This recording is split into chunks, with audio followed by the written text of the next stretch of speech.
अंजनगाव सुर्जी येथे प्रहारचे शोले स्टाईल आंदोलन। भ्रष्ट कामाची व दोषी अधिकाऱ्यांची चौकशी करा, प्रहारची मागणी। नगरपरिषद अधिकारी व तहसीलदार व ठाणेदार यांनी आंदोलनकर्त्यांना दिल्या भेटी। आपण पाहत आहेत बहुजन इंडिया न्यूज टुडे। चला तर पाहूया ताज्या घडामोडी। अंजनगाव सुर्जी नगरपालिका ही ब दर्जाची नगरपालिका आहे। या नगरपालिकामध्ये मनमर्जीतील ठेकेदारांनाच काम दिले जाते व ते अतिशय निकृष्ट दर्जाचे कामे केले जाते। निविदेनुसार कामे दिली जात नाही।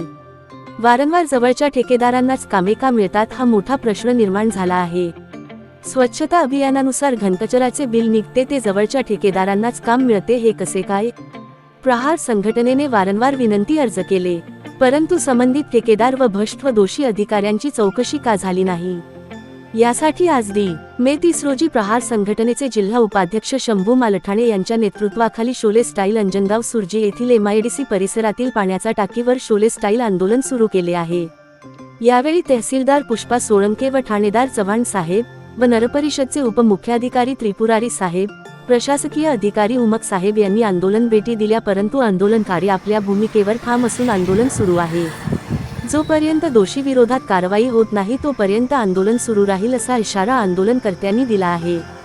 यामध्ये शंभू मालठाणे, बाबासाहेब रोंगे, बाळू मोहोळ, संदीप देशमुख, योगेश भालतिलक, राहुल धानोरकर, बाळाभाऊ शेरेकर, तौवसीफ सौदागर, आकाश खारोळे, निलेश उंबरकर, गोपाल शिंगणे, करण मरसकोले, प्रशांत बावनथळे, निकेश उंबरकर, सत्यपाल धुमाळे, ऋषभ धुमाळे, अमोल गोबळे, शिवा रोंगे, विलास हिरे, कस्तूप पाटील, शुभम निमकाळे, रोशन धुमाळे, सुजित काठोळे, उमर अब्दुल्ला, श्याम धुमाळे, रफिक रंगारी, मो सिद्दीक, छोटू अढाऊ सह अनेक प्रहार संघटनेचे कार्यकर्ते उपस्थित होते।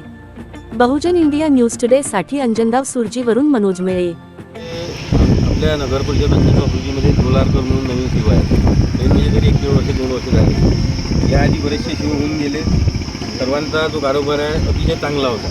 हे जे डोलारकर आले तेव्हापासून गावात जेवढे कामं झाले एकदम निकृष्ट दर्जाचे झाले। त्या कामाची क्वालिटी म्हणजे 3-3 महिन्यात रोड असे वाहून चालले, निकृष्ट दर्जा। आणि सहारानगरमध्ये तर अशी कंडिशन आहे की नालीत खांबा आहे की खांब्यात नाली हे लक्षात येत नाही, अशी परिस्थिती आहे।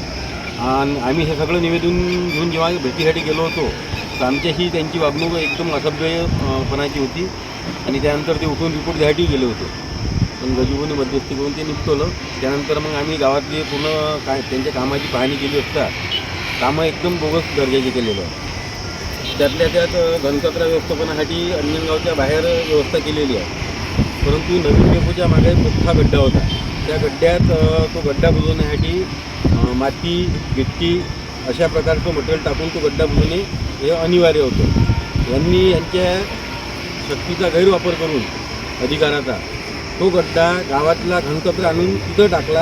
आपण तिथं जाऊन ती परिस्थिती बघू शकता।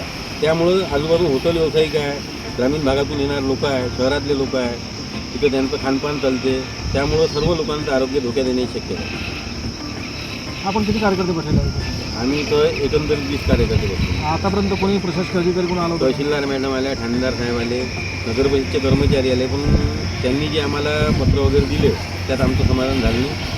जोपर्यंत आमचं समाधान होत नाही तोपर्यंत आम्ही आमचं आंदोलन चालू करतो। नेमकं आपण कसं काय आम्हाला हे गावाची आतापर्यंत डोलारकरच्या जेव्हापासून इथं रुजू झाला तेव्हापासून झालेल्या सर्व कामांची चौकशी पाहिजे। त्यानंतर चौकशीनंतर तो CO असो किंवा कोणी असो त्याच्यावर कडक कारवाई पाहिजे।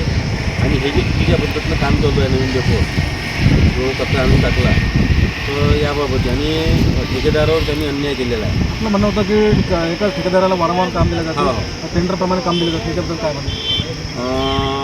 निविदा प्रक्रियेत त्यांनी जिओ टॅगिंगचा विषय घेतला होता। तर जिओ टॅगिंगमध्ये त्यांनी त्यांचे जे जवळचे लोक आहेत त्यांनाच ते जिओ टॅगिंग केलं, बाकी ठेकेदारांना त्यातून गावाला लागेल तो संबंध हा जोपासला।